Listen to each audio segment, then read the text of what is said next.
नमस्कार, स्वागत है आप सभी का कालचक्र में। मैं हूं विपनेश माथुर और मेरे साथ हैं प्रश्न कुंडली विशेषज्ञ पंडित सुरेश पांडे जी। पंडित जी, आपका बहुत बहुत स्वागत है। धन्यवाद। पंडित जी की सलाह मानेंगे तो कभी नहीं पछताएंगे। सुखी जीवन के राज बताएंगे पंडित सुरेश पांडे जी आज कालचक्र में।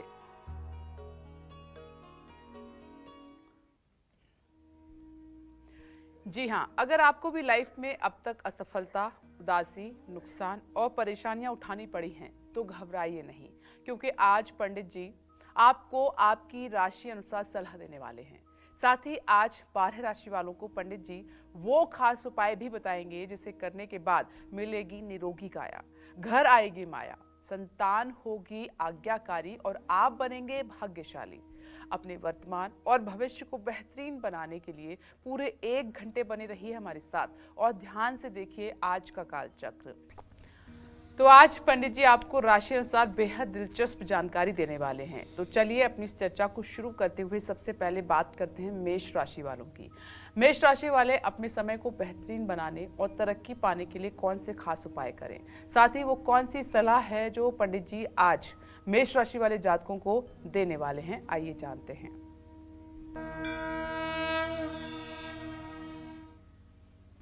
देखिए, सबसे पहले आप लोगों को ये बताना चाहूँगा कि चाहे आपकी जन्म राशि मेष हो, चाहे प्रचलित नाम के आधार पर आपकी मेष राशि हो, एक तो होता है जन्म राशि और एक होती है प्रचलित राशि। जैसे भगवान राम का जन्म कर्क राशि में हुआ, लेकिन उनका नाम राम था तो वो तुला राशि में थे। भगवान कृष्ण का जन्म वृषभ राशि में हुआ, रोहिणी नक्षत्र में हुआ, लेकिन उनका प्रचलित नाम कृष्ण था तो वो मिथुन राशि में पैदा हुए। उसी तरह से जहाँ तक मेरी जानकारी है, पूर्वांचल में जहाँ का मैं रहने वाला हूँ, राशि नाम पर किसी का नामकरण नहीं होता है। राशि नाम को हर समय छिपा के रखा जाता है और प्रचलित नाम दूसरा रखा जाता है। लेकिन दिल्ली और दिल्ली से पश्चिम तरफ अगर हम बढ़ें, पंजाब हरियाणा की तरफ, तो यहाँ जो नाम अक्षर निकलता है उसी पर लगभग लोग नामकरण करते हैं।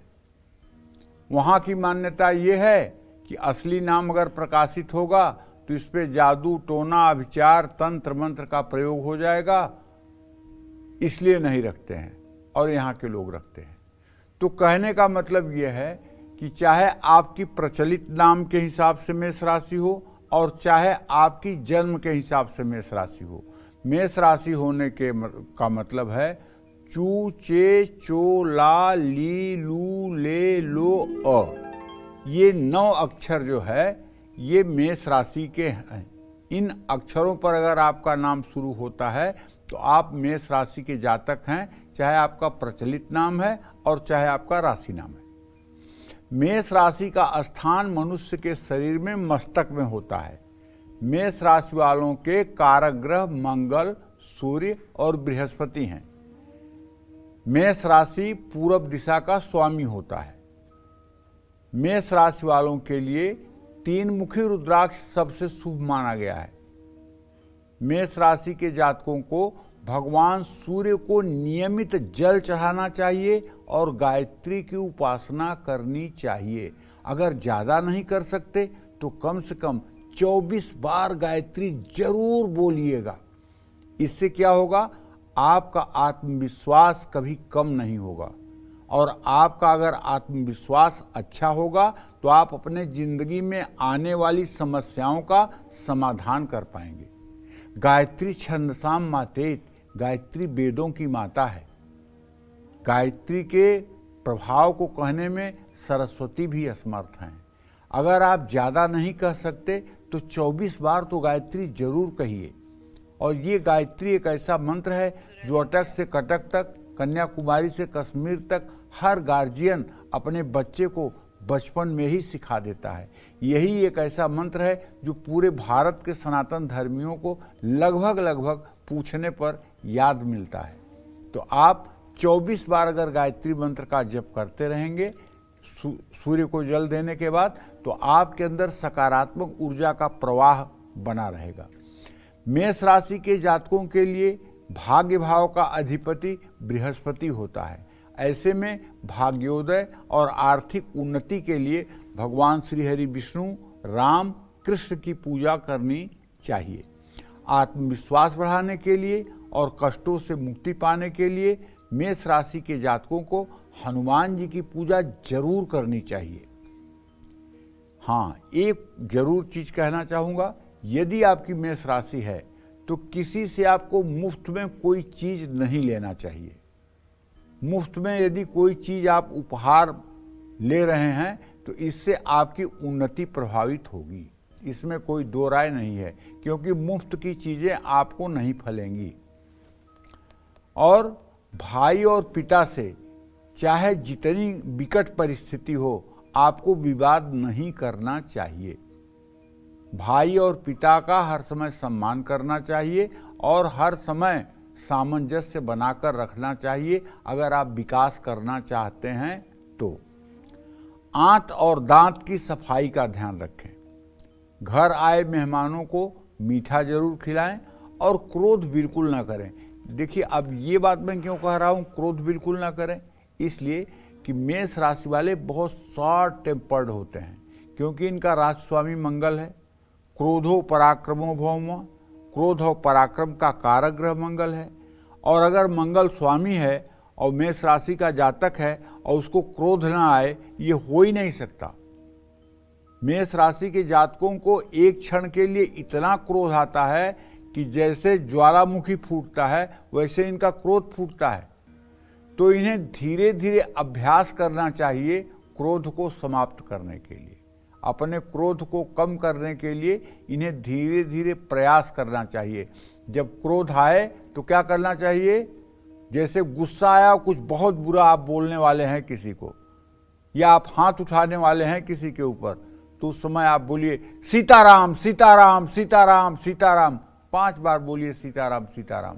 तुरंत आपका क्रोध गायब हो जाएगा, क्योंकि उस क्रोध की जगह पर इतनी बड़ी चीज आ जाएगी कि वो क्रोध स्वयं समाप्त हो जाएगा।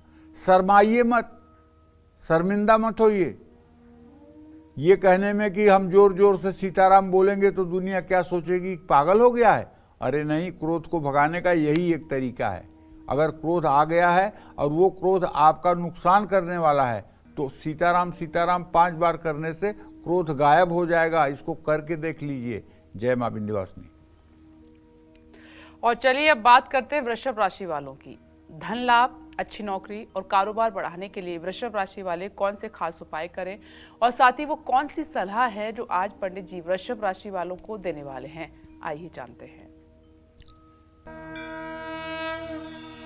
देखिए, चाहे आपके प्रचलित नाम से और चाहे आपके राशि नाम से, अगर आपकी वृषभ राशि बनती है तो आपके अक्षर अगर ई से, ऊ से, ए से, ओ से, वा, वी, वू, वे, वो, वू, इन 9 अक्षरों से अगर आपका नाम शुरू होता है तो आपकी राशि वृषभ है। वृषभ राशि का स्वामी शुक्र होता है और वृषभ राशि का स्थान जो है वो मुख होता है। वृषभ राशि का कारक ग्रह शुक्र, बुध और शनि है।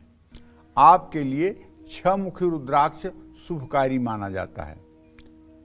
आपकी आर्थिक वृद्धि और अच्छी नौकरी और कारोबार में बढ़ोतरी के लिए आपको भगवती दुर्गा, मां महालक्ष्मी की उपासना जरूर करनी चाहिए। यदि वृषभ राशि हो तो ऐसे लोगों को शक्ति की उपासना में पुरजोर मन लगाना चाहिए। शक्ति की उपासना में आप दुर्गा की पूजा, महालक्ष्मी की पूजा, महाकाली की पूजा, महासरस्वती की पूजा, पार्वती की पूजा या संतोषी माता की पूजा, कोई भी देवी की पूजा करने से आपको अत्यंत लाभ मिलेगा। कष्टों से मुक्ति के लिए आपको शनि देव के मंदिर में शनिवार को नमन जरूर करना चाहिए और हो सके तो सरसों का तेल और नमक दान करना चाहिए। मंगलवार को सुंदर कांड का पाठ करना भी आपके लिए लाभदायक है। शनिवार को या मंगलवार को सायंकाल अगर आप पंचमुखी हनुमान जी के प्रतिमा के सामने बैठकर तिल के तेल या घी का दिया जलाकर सुंदर कांड का पूरे भक्ति भाव से पाठ करना शुरू करें तो आपके जीवन में आने वाली परेशानियां सदा सर्वदा के लिए समाप्त हो जाएंगी। इंद्रियों को वश में करें और वादा न तोड़ें। किसी को अनावश्यक परेशान ना करें। हर रोज घर में संध्या पूजन जरूर करें। किसी की मदद करने से पीछे ना हटें। 7 प्रकार के अनाज का दान आपके लिए लाभकारी है। जय मां विंध्यवासिनी। और इसी क्रम में आगे बढ़ते हैं, बात कर लेते हैं मिथुन राशि की। मिथुन राशि वालों को धन, सेहत और भाग्य की स्थिति को मजबूत करने और नौकरी कारोबार में सफलता पाने के लिए कौन से खास उपाय करने होंगे, साथ ही आज पंडित जी मिथुन राशि वालों को भाग्योदय के लिए कौन सी सलाह देने वाले हैं, ये जानते हैं।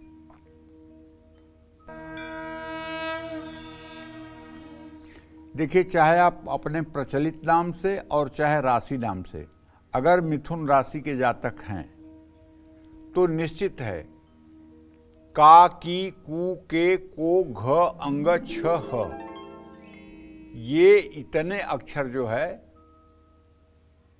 मिथुन राशि के हैं। अगर इन अक्षरों से आपका नाम शुरू होता है तो आपकी मिथुन राशि है।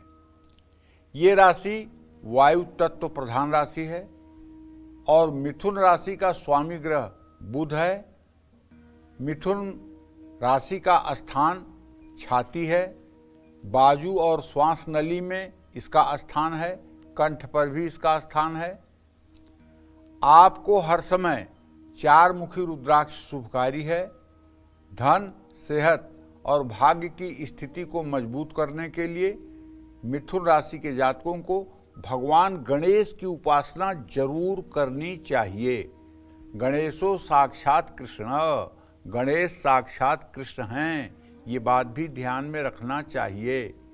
जैसे परम ब्रह्म परमेश्वर भगवान श्री कृष्ण हैं, वैसे ही गणेश का स्थान है। कारोबार हो या नौकरी हो, अगर हर समय आप चाहते हैं कि सफलता बनी रहे तो आपको भगवान श्री हरि विष्णु की उपासना करनी चाहिए। प्रातर्स्मरामि भवभीति महार्ति शांत्यै नारायणं गरुड़वाहनयब्जनाभं ग्राहाभिभूति वरवारण मुक्ति हेतुम चक्रायुधम तरुणवारिजपत्र नेत्रम। ओम नमो भगवते वासुदेवाय। दाहिने हाथ में चक्र, बाएं हाथ में शंख और फिर दाहिने नीचे के हाथ में गदा और बाएं नीचे हाथ में कमल का फूल लिए हुए भगवान श्री हरि विष्णु पीताम्बर धारण किए हुए आपके हृदय में हैं, ऐसा भाव करते हुए नित्य अपने दिनचर्या की शुरुआत करनी चाहिए। और रात्रि काल में सोने से पूर्व भी यही भाव करके शयन करना चाहिए। अगर ऐसा आप करेंगे तो आपके परिवार में सुख शांति बनी रहेगी, कष्टों का निवारण होगा और आप पवित्र आत्मा माने जाएंगे। शनि देव के मंदिर में दर्शन करने भर से लाभ मिलेगा। मसालेदार भोजन से आपको परहेज करना चाहिए। घर में कोई पंछी या मछली आपको नहीं पालना चाहिए। मुख्य द्वार पर मनी प्लांट का पौधा कभी भूल कर न लगाएं। अगर मनी प्लांट आप लगाए हैं तो उसे साउथ ईस्ट में रखें, साउथ ईस्ट के डायरेक्शन में मनी प्लांट रखें और वो ज़मीन पर फैलने न पाए, उसको ऊंचाई पर ही फैलने के लिए व्यवस्था बनाएं। चमड़े की वस्तुओं का आपको उपयोग नहीं करना चाहिए, चाहे वो आपकी वॉलेट हो, चाहे आपकी पर्स हो, चाहे आपका जूता हो। अगर चमड़े की वस्तुओं का प्रयोग आप कम करें तो शायद आपके लिए ज़्यादा अच्छा होगा। जय मां विंध्यवासिनी। दर्शक इस बीच हमारे साथ जुड़ गए हैं, फोन लाइन पर मौजूद हैं सुभाष जी दिल्ली से। स्वागत है आपका कालचक्र में। अपना प्रश्न पंडित जी से पूछिए। पंडित जी। हाँ, सदा सुखी रहिए। पंडित जी, मैं अपना राशि लगन जानना चाहता हूँ। मेरा नाम सुभाष है, मेरी उम्र 35 साल है। मैं अपनी राशि लगन जानना चाहता हूँ और मेरी माता जी घुटनों के दर्द से परेशान रहती है, कोई उपाय हो तो फिर। आपकी कुंभ राशि है, कुंभ राशि से आपको अपना सब कुछ विचार करना चाहिए। जहाँ तक माता जी के स्वास्थ्य का प्रश्न है तो इस विषय में आपको बता दूं कि आपके चतुर्थ भाव का स्वामी शुक्र है और उससे छठे भाव का स्वामी भी शुक्र है। माता जी को ये घुटनों का दर्द जो है ये उनके वजन के कारण है। थोड़ा सा उनको अपने वजन पर भी कंट्रोल करना चाहिए और हो सके तो पीपल के पेड़ के नीचे सरसों के तेल का दिया जलाकर पीपल की 7 परिक्रमा भी करनी चाहिए। इससे निश्चित रूप से उन्हें राहत मिलेगा, इससे निश्चित रूप से उन्हें आराम मिलेगा। जय मां विंध्यवासिनी। कर्क राशि की हम बात करेंगे, लेकिन एक और दर्शक इस बीच हमारे साथ मौजूद हैं। वर्षा जी, स्वागत है आपका कालचक्र में। अपना प्रश्न पंडित जी से पूछिए। प्रणाम पंडित जी। हाँ, सदा सुखी रहो बेटा। हाँ, मेरा नाम हर्षा है पंडित जी, हर्षा। जी जी। मेरे 2 प्रश्न है पंडित जी कि पहले तो मेरे बड़ा भाई है, उसका दुकान का उस पे केस चल रहा है, तो उसके पक्ष में होगा क्या? और मेरी 2 बेटियां हैं पंडित जी, एक 16 वर्ष की और दूसरी 21 वर्ष की। इन दोनों का भविष्य कैसा है? छोटी वाली अभी वो बोर्ड के एग्जाम दे रही है, आगे क्या करे? देखो हर्षा, ऐसा है कि जो तुम्हारे भाई के कोर्ट का केस चल रहा है उसके विषय में तो ये बताना चाहूँगा कि शनि अभी कुंभ राशि में है। बड़ा मुश्किल है कि फैसला उनके पक्ष में आएगा, और ये केस अभी मार्च 2025 तक चलती रहेगी। अगर ये सुंदरकांड का हर शनिवार को पाठ करना शुरू कर दें तो हो सकता है कि परिस्थिति कुछ बदल जाए, लेकिन अभी जवाब नकारात्मक है। दूसरी बात हर्षा, जो आपने अपने बेटियों के बारे में पूछा है तो वो बता दूं, बड़ी बेटी के भविष्य से तो आप बिल्कुल निश्चिंत रहिए। वो सुखी, संपन्न और एकदम सही जीवन व्यतीत करेगी। और छोटी बेटी भी आपकी सुलक्षणा है, लेकिन इसको आपको मैनेजमेंट का कोर्स कराना चाहिए। अगर आप मैनेजमेंट के कोर्स इसको कराएंगी तो इसका भी भविष्य अच्छा होगा। जय मां विंध्यवासिनी। चलिए अब कर्क राशि की बात कर लेते हैं। कर्क राशि वाले लोग अपने भाग्योदय के लिए कौन से खास उपाय करें, साथ ही पंडित जी की बताई हुई वो कौन सी सलाह है जो कर्क राशि वालों को अपने जीवन में हमेशा काम आएगी, जानते हैं।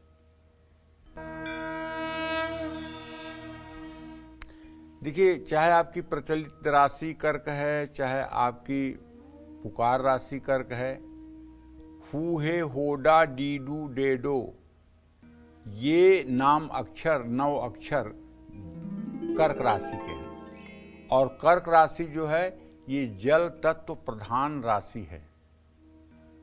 इसका स्वामी ग्रह चंद्रमा है। कर्क राशि के कारक ग्रह चंद्रमा हैं, मंगल हैं। कर्क राशि का स्थान हृदय पर माना जाता है। आपके लिए 2 मुखी रुद्राक्ष शुभकारी होता है, और कर्क राशि वालों को भगवान शिव की ही उपासना करनी चाहिए। कर्क राशि का स्वामी चूंकि चंद्रमा है, और चंद्रमा को क्षय रोग जब हुआ था तो चंद्रमा ने सोमनाथ में सोमनाथ नाम के ज्योतिर्लिंग की स्थापना की थी, तब उसका क्षय रोग ठीक हुआ था। तो इसलिए अगर आपके राशि स्वामी का कष्ट भगवान शिव दूर कर सकते हैं तो आपके कष्टों का निराकरण भी शिव दरबार में ही मिलेगा। इसलिए आपको यथासंभव भगवान शिव की उपासना करनी चाहिए। भगवान राम कर्क राशि के थे, उन्होंने भी लंका पर चढ़ाई के पहले रामेश्वरम की स्थापना की। लिंग थापि विधिवत करि पूजा, शिव समान मोहि प्रिय नहीं दूजा। तो उन्होंने भी भगवान शिव की उपासना करके तब लंका पर चढ़ाई की थी।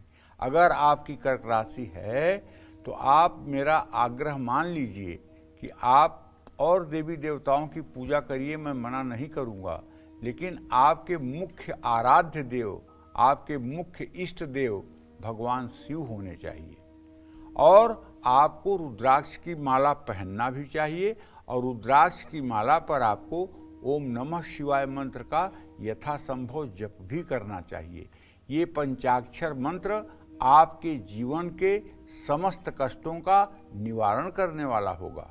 मंगल आपका योग कारक ग्रह है, ऐसे में आपको आर्थिक उन्नति के लिए हनुमान जी की भी उपासना करनी चाहिए। हनुमान जी के बारे में तो यहाँ तक कहा गया है कि ये रुद्रावतार हैं, ये तो पूरी दुनिया मानती है। और स्वामी परम पूज्य रामभद्राचार्य हनुमान चालीसा में लिखा हुआ है शंकर सुवन केसरी नंदन, लेकिन स्वामी रामभद्राचार्य कहते हैं शंकर स्वयं मारुति नंदन, शंकर स्वयं मारुति नंदन। शंकर स्वयं है हनुमान जी के रूप में। यहाँ हनुमान चालीसा कहता है शंकर सुवन, शंकर जी के पुत्र हैं हनुमान जी, और वो कहते हैं नहीं, शंकर स्वयं मारुति नंदन, शंकर स्वयं हनुमान बन करके आए हुए। तो अब इस विषय में मैं निर्णय नहीं दे सकता हूँ, लेकिन मुझे मतलब कि जो देखने में लग रहा है तुलसीदास जी की रचना भी ठीक है और रामभद्राचार्य जी के कहने का तरीका भी मुझे ठीक लग रहा है। तो ये तो बड़े विद्वानों की बात है, लेकिन सच बात तो ये है कि शंकर जी का जो मतलब कि प्रतिबिंब है वो हनुमान जी में झलकता है, ऐसा मेरा आभास है। भाग्य को बल देने के लिए श्री राम की आराधना से आपको बहुत लाभ मिलेगा। जल्दबाजी में और कम उम्र में आपको विवाह नहीं करना चाहिए। धार्मिक स्थान में नंगे पैर जाना चाहिए। अपनी माँ का पूरा सम्मान करना चाहिए। अपनी गोपनीय बातों को जल्दी प्रकट नहीं करना चाहिए। इन सब बातों का अगर आप सलाह मान करके निर्वाह करें तो निश्चित रूप से आपका जीवन सफल रहेगा। जय मां विंध्यवासिनी। दर्शक कमल जी हैं इस वक्त हमारे साथ फोन लाइन पर मौजूद हैं दिल्ली से। स्वागत है आपका कालचक्र में। अपना सवाल पंडित जी से आप कर सकते हैं। प्रणाम पंडित जी। हाँ, सदा सुखी रहिए कमल जी। पंडित जी, मेरी माता जी का नाम मीना मिश्रा है और दिल्ली में रहती हूँ। उनसे हमारे चाचा जी ने प्रॉपर्टी से रिलेटेड एक केस कर दिया है। आप अब जरा जोर से बोलिए, आपकी आवाज आ नहीं रही है। पंडित जी, मेरी माता जी का नाम मीना मिश्रा है, हम लोग दिल्ली में रहते हैं। जी हेलो। हाँ हाँ, सुन रहा हूँ जी। तो उन पर हमारे चाचा जी ने प्रॉपर्टी से रिलेटेड एक केस किया हुआ है, तो उसमें कब तक निवारण हो पाएगा पंडित जी? देखिए, आपके प्रश्न के हिसाब से जो मुझे दिखाई दे रहा है, मार्च 2025 के बाद उसका निराकरण होगा और आपके पक्ष में फैसला जाएगा। मार्च 2025 के पहले अभी उसका निराकरण नहीं होने वाला है। मार्च 2025 के बाद ही उसका निराकरण होने की संभावना है। और मार्च 2025 से लेकर के अक्टूबर नवंबर 2025 तक इसमें फैसला आने की संभावना है, और भी विलंब हो सकता है। जल्दबाजी में अभी इसका फैसला आता हुआ नहीं दिख रहा है। जय मां विंध्यवासिनी। अब निशा जी हमारे साथ मौजूद हैं कुशीनगर से। स्वागत है आपका कालचक्र में। अपना प्रश्न पंडित जी से पूछिए। प्रणाम पंडित जी। हाँ, सदा सुखी रहो बेटा। पंडित जी, आपके बताए हुए नियमों का हम बहुत अच्छे से पालन करते हैं, जिससे हमारा परिवार बहुत ही सुखमय है और बहुत अच्छे से हम लोग जीवन यापन कर रहे हैं। लेकिन मेरा सवाल है कि मेरी उम्र 29 साल हो गई है, तो मेरी शादी मतलब कैसे घर में होगी, कैसा मेरा जीवन रहेगा? और दूसरा सवाल है कि मैंने बीएड कर रखा है और मैं टीचिंग की तैयारी कर रही हूँ, तो मेरा सरकारी जॉब हो पाएगा कि नहीं? अब ऐसा है बेटा निशा, जहाँ तक मैं समझता हूँ कि तुम्हारे विवाह का योग तो अब बन चुका है। मंगल और शुक्र दोनों ग्रह एक साथ हैं। ज़्यादा से ज़्यादा मई और जून के महीने तक रिश्ता तय हो जाएगा। नवंबर दिसंबर से लेके फरवरी 2025 तक तुम्हारा पाणी ग्रहण संस्कार अर्थात विवाह कार्य संपन्न हो जाएगा। जहाँ तक तुम्हारे नौकरी का प्रश्न है तो चंद्रमा से 10वें भाव में बुध और सूर्य की स्थिति बनी हुई है। अब इस चुनाव के बाद जब भी मतलब कि टीचर की वैकेंसी आएगी उसमें आप सेलेक्ट होगी, इसमें कोई दो राय नहीं है। हाँ, इसमें सेलेक्ट होने के लिए एक काम आप कर लीजिए। आप हर बुधवार के दिन थोड़ी सी अंकुरित मूंग या भीगी हुई मूंग किसी गाय को खिला दीजिए। 17 बुधवार ये उपाय कर दीजिए, आपकी नौकरी पक्की हो जाएगी, इसमें कोई दो राय नहीं है। जय मां विंध्यवासिनी। चलिए अब बात करते हैं सिंह राशि वालों की। किन उपायों को रोकने से सिंह राशि वालों के भाग्य को बल मिलेगा और इनकी आर्थिक स्थिति बेहतर होगी और इन्हें दिन रात तरक्की मिलेगी? साथ ही पंडित जी इन्हें जीवन में सफल होने के लिए कौन सी सलाह दे रहे हैं, जानते हैं। देखिए, सिंह राशि के जातकों को बताना चाहूँगा कि यदि आपकी प्रचलित नाम सिंह राशि में है या फिर आपका राशि नाम सिंह राशि में है तो आपका अक्षर बनेगा मा, मी, मू, मे, मो, टा, टी, टू, टे। ठीक है। तो सिंह राशि के जातकों का स्वामी ग्रह सूर्य है। सिंह राशि का स्थान जो है ये पेट होता है। सिंह राशि के कारक ग्रह सूर्य और मंगल हैं। आपके लिए एक मुखी रुद्राक्ष शुभ है, जो मिलना बहुत असंभव है, नहीं मिल सकता है। तो आप 9 मुखी रुद्राक्ष धारण करिएगा, क्योंकि इस कलिकाल मलाल में एक मुखी रुद्राक्ष और एक मुखी मनुष्य, ये दोनों मिलना बड़ा मुश्किल है। जैसे एक मुखी रुद्राक्ष नहीं मिलेगा ना, वैसे ऐसे लोग आपको बहुत कम मिलेंगे जो कहें वही करें, कहेंगे कुछ करेंगे कुछ। एक मुखी रुद्राक्ष और एक मुखी मनुष्य कलयुग में थोड़े कम हो गए। आपको हर सुख की प्राप्ति के लिए प्रतिदिन सूर्य की उपासना करनी चाहिए।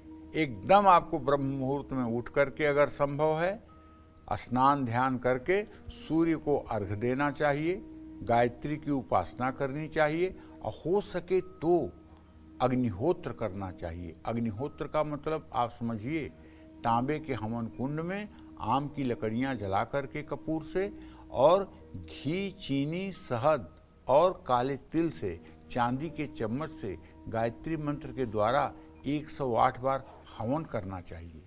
ये हवन आपको क्या देगी पता है आपको? आपकी चमक सूरज और चंद्रमा की तरह हो जाएगी। आपको इस धरती पर कोई आपका मुकाबला करने वाला नहीं होगा। तांबे के लोटे से सूर्य को जल चढ़ाएं, सूर्य मंत्र का भी जप करें, आदित्य हृदय स्तोत्र का पाठ करें। इससे आपको अच्छी सेहत और सकारात्मक ऊर्जा प्राप्त होगी। भाग्य को बल देने के लिए और पारिवारिक सुख शांति के लिए हनुमान जी की विधिवत उपासना करनी चाहिए। कारोबार और नौकरी में सफलता के लिए सिंह राशि के जातकों को भगवती दुर्गा की पूजा आराधना करनी चाहिए। सिंह राशि के जातकों को नवरात्र के 9 दिनों के कठोर व्रत जरूर करने चाहिए। सिंह राशि के जातक जब नवरात्र के 9 दिनों के कठोर व्रत करते हैं, मैं कठोर शब्द का प्रयोग इसलिए कर रहा हूं कि व्रत करते हुए अगर आप पता लगा कि कुट्टू के आटे की कचौड़ियाँ और बढ़िया सब्जी बनवा करके और सेंधा नमक डाल करके दोनों वक्त खा रहे हैं, तो ये क्या व्रत हुआ? व्रत का मतलब ये हुआ कि सिर्फ जिससे शरीर का निर्वाह हो जाए इतना ही फलाहार ग्रहण करें। इतना फलाहार ग्रहण न करें जिससे पेट भर जाए। फलाहार अत्यंत कम मात्रा में करें जिससे शरीर का सिर्फ निर्वाह हो जाए और इंद्रियां शिथिल हो जाए। और हर समय आपको मांसाहार और नशीली चीज़ों से बचना चाहिए। किसी से मुफ्त में कोई चीज़ आपको नहीं लेनी चाहिए। और कहीं भी अगर आप यात्रा पर जा रहे हैं तो यात्रा शुरू करने से पहले कोई मीठी चीज़ अपने मुंह में रख करके तभी आपको यात्रा के लिए प्रस्थान करना चाहिए। जय मां विंध्यवासिनी।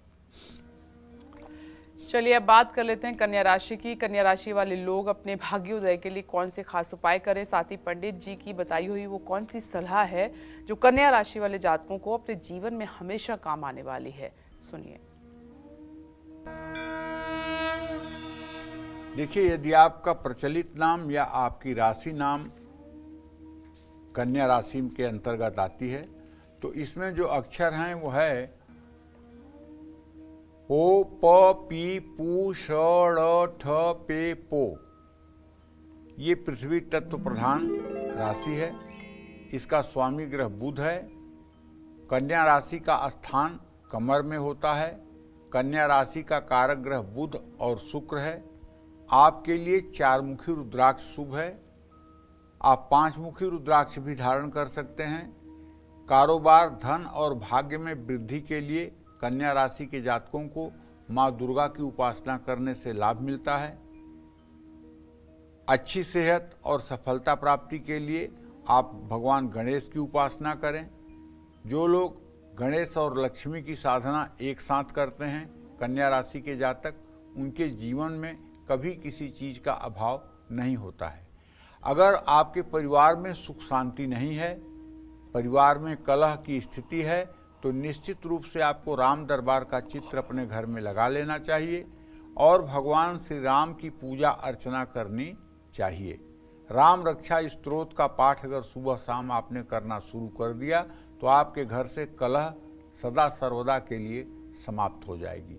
बहन, बुआ, मौसी से रिश्ते मधुर रखें, वादा करें तो उसे निभाएं जरूर। नौकरी और कारोबार में बिना सलाह लिए कोई जोखिम आपको नहीं लेना चाहिए। जय मां विंध्यवासिनी। और आगे बढ़े उससे पहले दर्शक मुंबई से हमारे साथ जुड़ गई हैं। स्वागत है आपका कालचक्र में। पहले अपना नाम बताएं और उसके बाद सवाल करें। पंडित जी नमस्ते। नमस्ते। मैं लालमती निषाद बोल रही हूँ। कौन बोल रहे हैं? लालमती निषाद। लालमती। हाँ। हाँ बताइए। मुझे अपने बेटे के बारे में पूछना है। वो 12वीं पास हो गया है उसका, और आगे वो क्या करे? प्रथम निषाद है जी। हाँ। चलो मैं आपको बता देता हूं कि आपके बेटे के बारे में लालमती आपने प्रश्न किया है। आपके पुत्र भाव का स्वामी सूर्य है और पुत्र भाव से दसम भाव का स्वामी शुक्र है और चंद्रमा से दसम भाव में सूर्य बुध की स्थिति है। आप अपने बेटे को कानून की पढ़ाई कराइए, लॉ की पढ़ाई करवाइए। कानून की पढ़ाई करेगा, वकील बनेगा तो जज भी बन जाएगा, वकील बनेगा तो लीगल अधिकारी भी बन जाएगा, वकील बनेगा तो अपने पैरों पर भी खड़ा हो जाएगा। इसको कानून से जुड़ी पढ़ाई पढ़ाने की कोशिश करिए। जय मां विंध्यवासिनी। चलिए अब बारी आ गई है तुला राशि वालों की धन, सेहत और भाग्य की स्थिति को मजबूत करने और नौकरी कारोबार में सफलता पाने के लिए तुला राशि वाले कौन से खास उपाय करें। साथ ही आज पंडित जी तुला राशि वालों को भाग्योदय के लिए कौन सी सलाह देंगे, सुनिए। यदि आपकी प्रचलित राशि तुला है या जन्म राशि तुला है तो आपका अक्षर शुरू होता है रा, री, रू, रे, रो, ता, ती, तू, ते। ये वायु तत्व प्रधान तुला राशि है। इसका स्वामी ग्रह शुक्र है। तुला राशि का स्थान जो है ये मूत्राशय में होता है। तुला राशि का कारक ग्रह शुक्र, शनि और बुध है। आपके लिए 6 मुखी रुद्राक्ष सबसे शुभकारी होता है। तुला राशि के जातकों को माँ दुर्गा और माँ लक्ष्मी की बड़ी विधिवत उपासना करनी चाहिए। जो भी तुला राशि के जातक होते हैं वो अगर शक्ति की उपासना करें तो उन्हें बहुत जल्दी सिद्धि मिलती है, क्योंकि आपका राशि स्वामी शुक्र है और शुक्र की अधिष्ठात्री देवी भगवती दुर्गा है। तो जब तुला राशि का जातक स्नान ध्यान करके, पवित्र होकर के, आचमनी करके भगवती दुर्गा का आवाहन करता है तो उसके रोम रोम में रोमांच हो जाता है। और ऐसा साधक जब श्री सूक्त, कनक धारा स्तोत्र, दुर्गा सप्तशती का पाठ करता है तो उसके रोम रोम पुलकित हो जाते हैं। ऐसा साधक जब कभी ग्रहयोग बस संयोग अच्छा बनता है, भाग्योदय होता है, तो देवी भागवत का अगर पारायण कर ले तो अपने 21 पीढ़ियों को तार देता है। केवल देवी भागवत का एक बार पारायण, संपूर्ण पारायण नवरात्र में कर लेने से वो अपने 21 पीढ़ियों को तार देता है और 7 आगे आने वाली पीढ़ियों की दरिद्रता नष्ट हो जाती है। अगर आपकी तुला राशि है और आप ज़्यादा पूजा पाठ नहीं कर सकते हैं और आप परेशानी से जूझ रहे हैं, भाग्य आपका साथ नहीं दे रहा है, खराब ग्रह दशाएं आपके ऊपर हावी हैं, तो मैं आपको एक छोटा सा अपना अनुभव बताना चाहूँगा।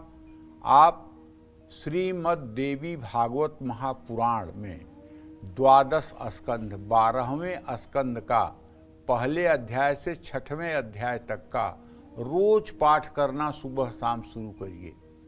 ये गायत्री की उपासना है खडंग सहित। ये पाठ आप रोज करना शुरू करिए। आपके घर में तंत्र मंत्र, जादू टोना टोटका, पितर दोष, वास्तु दोष, किसी प्रकार की शत्रु बाधा है तो इस सब का समाधान आपको 100 दिनों में मिल जाएगा। और आपका आत्मविश्वास आकाश की बुलंदियों पर चढ़कर बोलेगा।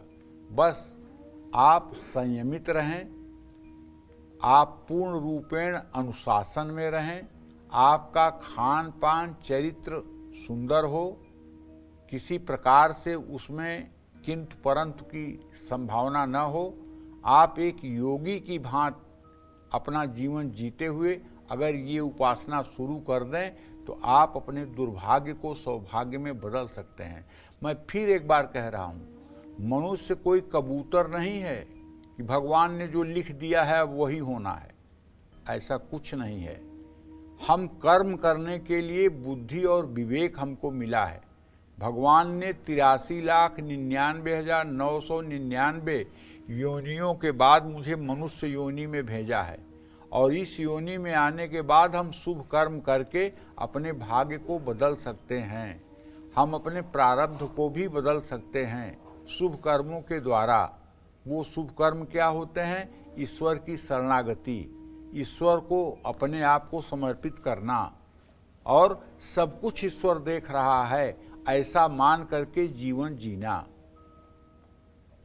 लोग सोचते क्या हैं कि जहाँ कोई नहीं है वहाँ अपराध कर लीजिए, जहाँ कोई देख रहा है वहाँ साधु बन जाइए।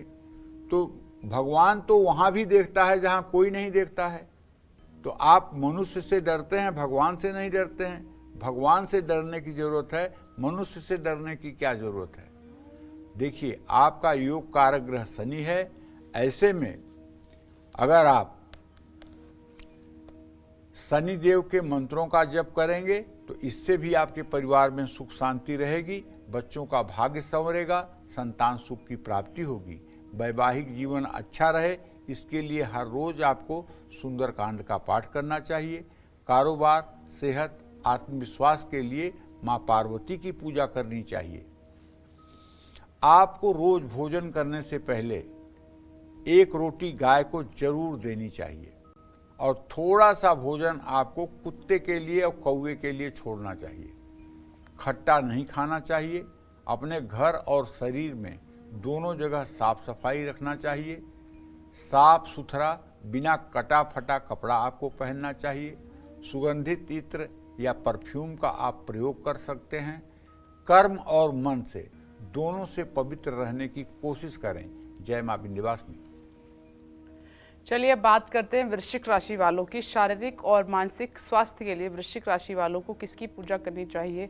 आर्थिक उन्नति और संपत्ति की प्राप्ति के लिए कौन सा उपाय करना चाहिए? साथ ही आज पंडित जी वृश्चिक राशि वालों को भाग्योदय के लिए कौन सी सलाह देंगे, आइए जानते हैं। देखिए, यदि आपकी प्रचलित राशि वृश्चिक राशि है या आपकी जन्म राशि वृश्चिक राशि है तो ना, नी, नू, ने, नो या ई, यू, तो ये 9 अक्षर आपके राशि के बनते हैं। आपका राशि स्वामी ग्रह मंगल है। वृश्चिक राशि का जो स्थान है वो लिंग मूल है और गुदा है। इसके कारण ग्रह मंगल, गुरु और चंद्रमा है, कारक ग्रह। आपके लिए 3 मुखी रुद्राक्ष लाभकारी है। शारीरिक और मानसिक स्वास्थ्य के लिए आपको हनुमान जी की पूजा करनी चाहिए। हनुमान चालीसा का पाठ करना चाहिए। मंगलवार के दिन आपको ब्रह्मचर्य का पालन करना चाहिए। सुंदरकांड का आयोजन करके घर में शनिवार और मंगलवार को सुंदरकांड का आयोजन करना चाहिए। नित्य हनुमान चालीसा और बजरंग बाण का पाठ करना चाहिए। संकट मोचन हनुमानाष्टक का भी पाठ लाभदायक है। भाग्योदय के लिए आपको भगवान शिव की उपासना करनी चाहिए। हाँ, एक बात जरूर कहना चाहूँगा कि अब जैसे वृश्चिक राशि का कोई लड़का भी 6 महीने का होगा और कोई 80 साल का होगा, कोई 25 साल का होगा, कोई 50 साल का होगा, एक ही उम्र के सब लोग नहीं है ना। तो इस तरह से अगर आपकी ऐसी उम्र है जिस उम्र में आपके कंधे पर परिवार की जिम्मेदारी है, आपके सामने परिवार को पालने की समस्या है, आपके सामने परिवार के उत्तरदायित्व को निभाने की जिम्मेदारी है, बेटी बेटे को पढ़ाना लिखाना है, उनकी विवाह शादी करना है, घर मकान की व्यवस्था करना है और किस्मत नहीं साथ दे रही है, तो मैं आपको एक उपाय बताना चाहूँगा। आप 40 दिन लगातार किसी शिवालय में जाइए, शिव मंदिर नहीं, शिवालय। शिवालय उसको कहते हैं जहाँ गर्भगृह के अंदर शिवलिंग होता है और बाहर नंदी बैठे होते हैं, जिसका आकार पिरामिड की तरह होता है। जो मंदिर पिरामिड के आकार का होता है उसको शिवालय बोलते हैं। वहाँ जाकर के शिवलिंग की जल दूध बेलपत्र से पूजन करके, एक घी का दिया प्रज्वलित करके, कुछ भोग प्रसाद अर्पित करके और उत्तर दिशा में मुंह करके आसन पर बैठ करके आपको ओम नमः शिवाय का 24 माला जप करना चाहिए। ये उपाय अगर आप 40 दिन कर लें तो मैं दावे के साथ कह सकता हूँ आप अपनी जिम्मेदारियों को निभाने के लायक हो जाएंगे। आपको कोई न कोई रास्ता भगवान शिव की कृपा से ऐसा मिलेगा जिससे आप अपने जीवन का ठीक ढंग से निर्वाह कर पाएंगे। और अगर आपने ये नियम बना लिया कि नहीं मुझे आजीवन इस नियम का पालन करना है, तो कुछ पूछना ही नहीं है। आशुतोष तुम अवधर दानी, आरत हरहूं दीन जन जानी। भगवान शिव तो भोलेनाथ हैं, इनके शरण में जाने के बाद तो फिर कुछ असंभव रह ही नहीं जाता है। ये क्या नहीं दे सकते हैं, क्या नहीं कर सकते हैं। तो बस मैं तो आपसे यही कहूँगा कि इनकी शरणागति ले लीजिए और गुरुवार को हो सके तो केले के पेड़ में जल और हल्दी डालिए, केले के पेड़ की पूजा करिए।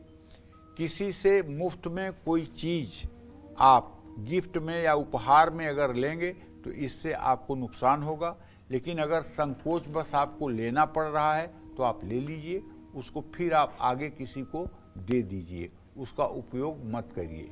भाई और पिता से सामंजस्य बनाकर रखिए, उनकी आज्ञा का पालन करिए। पेट और दांत ये दोनों ठीक रहें, इसके बारे में भी आपको ध्यान रखना चाहिए। घर आए मेहमानों का मीठा खिला करके स्वागत करें और क्रोध आपको बिल्कुल नहीं करना चाहिए। जय मां विंध्यवासिनी। चलिए अब बात करते हैं धनु राशि वालों की। धन लाभ, अच्छी नौकरी और कारोबार बढ़ाने के लिए धनु राशि वाले कौन से खास उपाय करें, साथ ही वो कौन सी सलाह है जो आज पंडित जी धनु राशि वाले जातकों को देना चाहते हैं, आइए जानते हैं।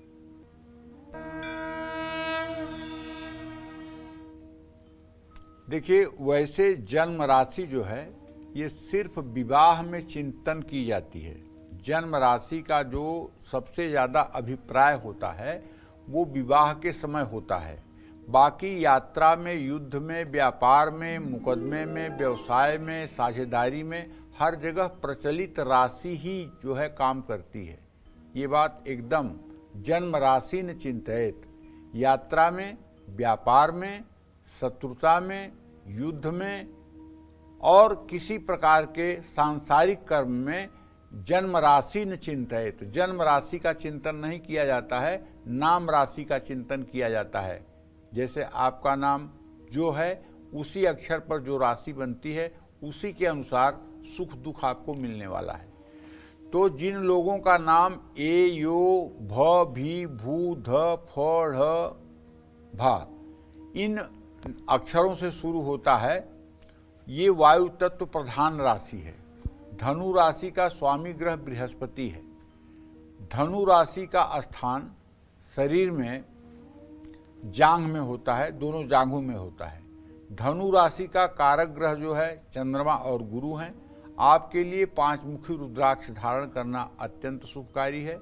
अच्छी सेहत, आत्मविश्वास, पारिवारिक सुख और शांति और संपत्ति के लिए आपको भगवान श्री हरि विष्णु, भगवान श्री कृष्ण की पूजा उपासना करनी चाहिए। जो संपदा रावण ही दीन दिए 10 माथ, सोई संपदा विभीषण ही सकुच दीन रघुनाथ। भगवान श्री राम ने लंका का राजा जब विभीषण को बनाया तो संकोच करते हुए बनाया कि इतना कम क्या दे रहा हूं। और थोड़ा सा चावल खा करके भगवान कृष्ण ने सुदामा का कुबेर की तरह सुदामा पुरी का निर्माण करवा दिया। इनसे बड़ा दाता कौन होगा? अगर आप इनकी उपासना करेंगे तो दुख और दरिद्रता आपके जीवन में कैसे आ सकती है? अब रही बात ये कि हम मनुष्य अगर एक नारियल भी भगवान को चढ़ाते हैं तो एक डिमांड जरूर रख देते हैं कि मेरे बेटे का परसेंट अच्छा कर दीजिएगा। अगर एक माला चढ़ाए और बर्फी का भोग लगाए तो कह देंगे कि मेरे पति का ट्रांसफ़र जरूर कर दीजिएगा, करवा दीजिएगा अच्छी जगह पे। अगर जा कर के आरती कर दिए तो भगवान प्रमोशन इस साल जरूर हो जाए।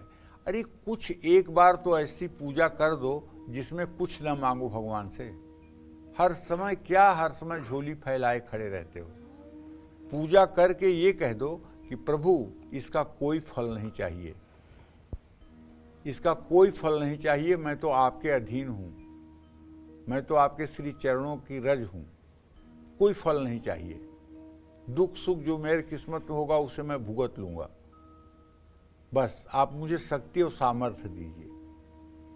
अगर निष्काम भाव से पूजा होने लगे और निष्काम भाव से व्यक्ति पूजन अर्चन करने लगे तो शायद जीवन बदलने में समय नहीं लगता। लेकिन यहाँ तो स्थिति ये है समाज में कि बच्चे अपने माँ बाप को कहते हैं, अरे तुम लोगों ने तो जीवन भर पूजा पाठ किया है, क्या हो गया तुम्हारी जिंदगी में, क्या दे दिया भगवान ने तुम्हें?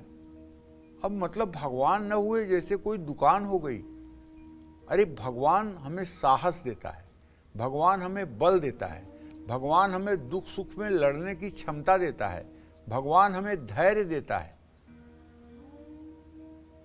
आपका जो प्रारब्ध बन चुका है पूर्व जन्म से उसको थोड़ी भगवान रोक देंगे। और भगवान मंगल भवन है, ये कभी किसी का बुरा नहीं कर सकते। जिस तरह से सूर्य चाह करके भी कभी अंधकार नहीं कर सकता है, उस तरह से भगवान चाह करके भी कभी किसी का अनिष्ट नहीं करते हैं। इस बात को ध्यान में रखना चाहिए। तो अपने भाग्य को बल मिले इसके लिए सूर्य की नियमित उपासना करनी चाहिए, गायत्री मंत्र का जप करना चाहिए, व्यवसाय की वृद्धि हो, वैवाहिक जीवन सुखी हो तो बुधवार को भगवान गणेश की उपासना करनी चाहिए। साल में एक बार गणेश जी का सहस्रार्चन करना चाहिए और कोशिश करें कि झूठ न बोलें। और अगर झूठ नहीं बोलते हैं तो अपने ऊपर घमंड ये ना करें कि मैं राजा हरिश्चंद्र सत्यवादी हूँ। अरे अगर आप सत्यवादी हैं तो अगर विनम्र रहेंगे तो क्या बुरा हो जाएगा? अहंकार जो है नाश का कारण है, इसलिए अहम नहीं आना चाहिए। अपने आचरण को हमेशा शुद्ध रखिए, पीपल के पेड़ में जल चढ़ाते रहिए, हल्दी की गांठ अपने घर में रखिए, गुरु जरूर बनाइए और पीपल के पेड़ में जल चढ़ाइए। जय मां विंध्यवासिनी।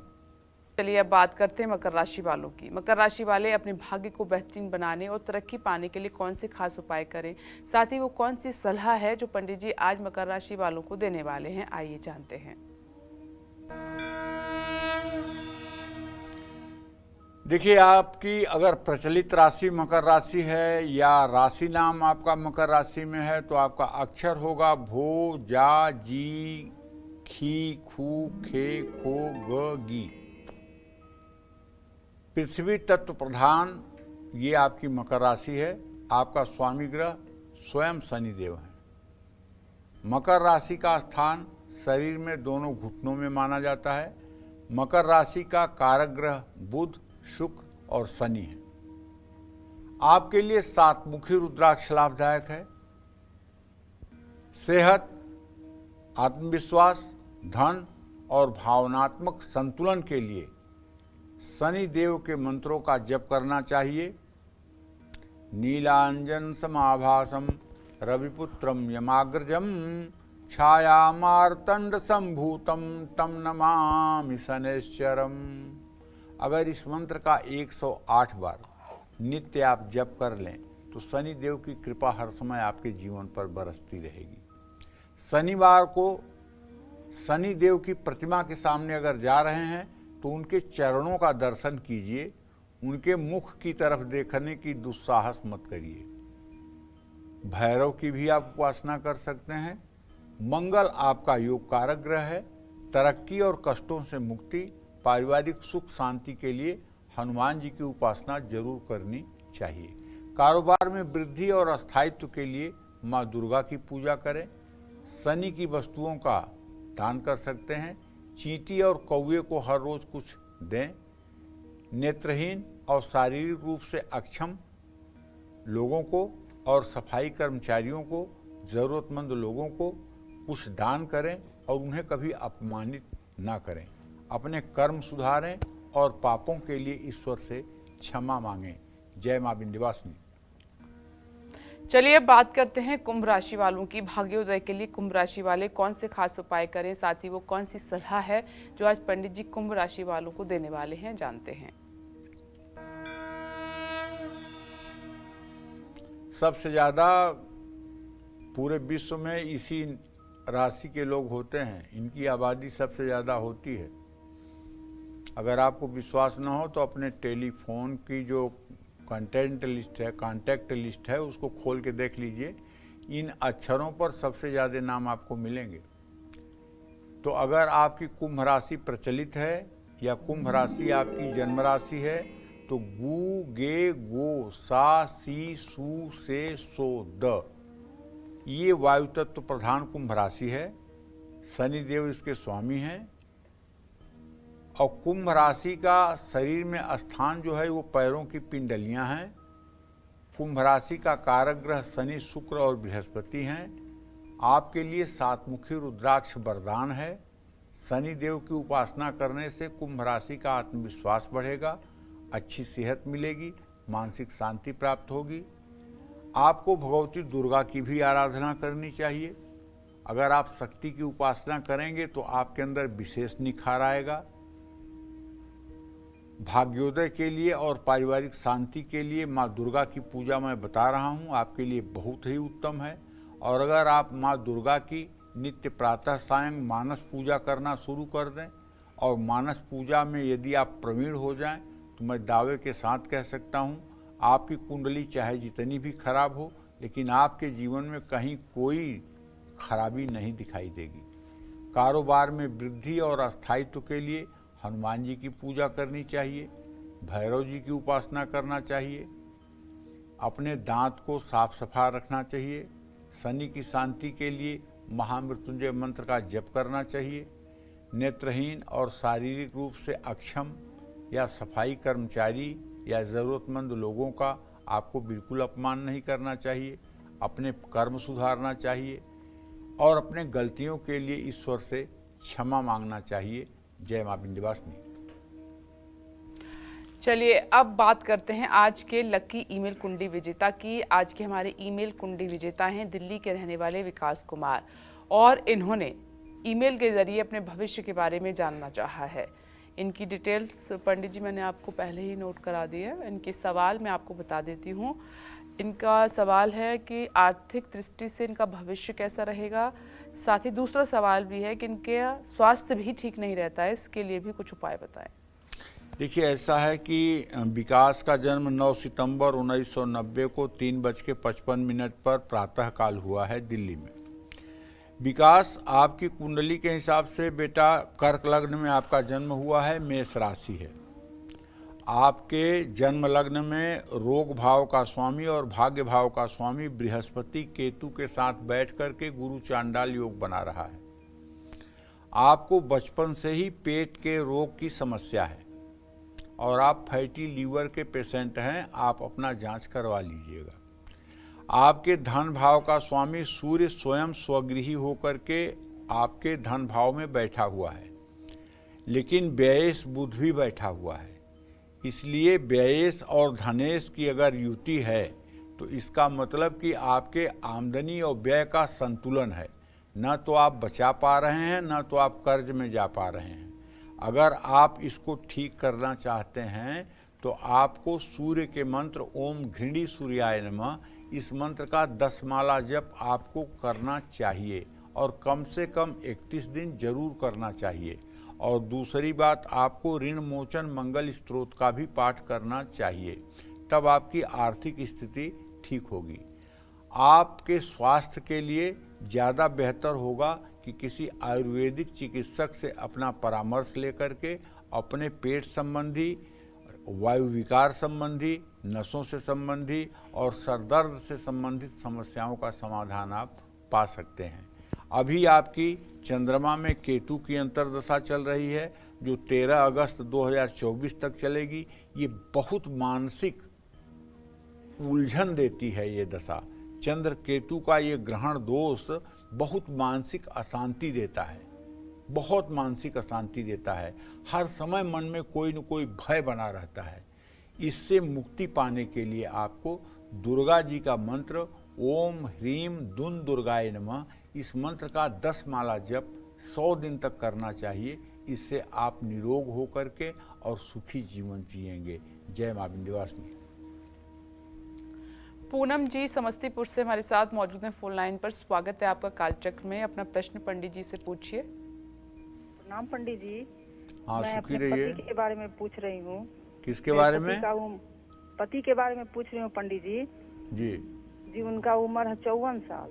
जी पंडित जी उनका आंख का ऑपरेशन करवाना है। अब 2 महीने से वो दौड़ रहे हैं लेकिन उनका आंख का ऑपरेशन नहीं होता है। जब वो जाते हैं तो उनको शुगर बीपी बढ़ जाता है, जब वो घर आते हैं तो ठीक हो जाता है। क्या मार्च में कब तक उनको आंख का ऑपरेशन करवा सकते हैं पंडित जी? उनका ग्रह गोचर बता दीजिए और कैसे। 14 अप्रैल के बाद उनके आंख का ऑपरेशन करवाना। अभी 14 अप्रैल के पहले आंख का ऑपरेशन मत करवाना। इनको ऑपरेशन की फोबिया है। ऑपरेशन का भय इनको इतना सताता है कि इनकी हार्ट बीट बढ़ जाती है, इनका ब्लड प्रेशर बढ़ जाता है और सारी चीज़ें अब नॉर्मल हो जाती हैं। इन्हें ऑपरेशन कराने के लिए 14 अप्रैल के बाद का समय सोचना चाहिए और 14 अप्रैल के बाद का समय अगर सोचेंगे तो निश्चित रूप से एक सफल ऑपरेशन होगा और स्वस्थ हो जाएंगे। और ये इनके मन का डर इसलिए है कि इस समय सूर्य राहु के साथ चल रहा है, इसलिए ये ग्रहण की स्थिति बनी हुई है। तो अब 14 अप्रैल के बाद मन बनाइए, निश्चित रूप से ऑपरेशन सक्सेस होगा, कोई घबराने की बात नहीं है। चलिए अब बात करते हैं मीन राशि वालों की। मीन राशि वाले अपने भाग्य को बेहतरीन बनाने और तरक्की पाने के लिए कौन से खास उपाय करें, साथ ही वो कौन सी सलाह है जो पंडित जी आज आपको देने वाले हैं, जानते हैं। देखिए, यदि आपकी प्रचलित राशि, प्रचलित नाम की राशि मीन राशि है या आपकी जन्म राशि मीन राशि है तो आपका अक्षर शुरू होगा दी, दू, थ, झ, य, दे, दो, चा, ची। इन 9 अक्षरों से आपका नाम शुरू होगा। मीन राशि जल तत्व प्रधान राशि है। इसके स्वामी ग्रह बृहस्पति हैं और इसके कारक ग्रह गुरु, मंगल और सूर्य हैं। अच्छी सेहत, आत्मविश्वास, कारोबार में वृद्धि के लिए आपको नियमित प्रभु श्री राम की आराधना करनी चाहिए, कृष्ण की आराधना करनी चाहिए। आपके भाग्येश मंगल हैं, ऐसे में आर्थिक और भाग्य वृद्धि के लिए आपको हनुमान जी की भी पूजा करनी चाहिए। श्री राम स्तुति करना आपके लिए अत्यंत शुभकारी है। आपको एक सलाह मैं देना चाहूँगा, कोशिश करिए कि जीवन में झूठ बोलने की नौबत ना आए। इससे क्या होगा कि झूठ बोलने से आप खुद फंस जाएंगे। अपने ज्ञान का घमंड बिल्कुल मत करें। पिता, दादा या गुरु का भूल करके भी अपमान न करें। धर्म स्थान, धर्म ग्रंथ या देवी देवताओं के प्रति सम्मान प्रदर्शित करें। नास्तिक और नास्तिक विचार के लोगों से अपने को दूर रखें और हर समय अपने आचरण को शुद्ध रखें। जय मां विंध्यवासिनी। पंडित जी, दर्शकों को महत्वपूर्ण जानकारी देने के लिए धन्यवाद। धन्यवाद। उम्मीद करते हैं कि आज का विषय आपको पसंद आया होगा। कल फिर नए विषय के साथ और आपकी परेशानियों को दूर करने के लिए ढेरों उपाय लेकर आएंगे हम पंडित सुरेश पांडे जी के साथ। तब तक के लिए कालचक्र की टीम को दीजिए इजाजत। नमस्कार।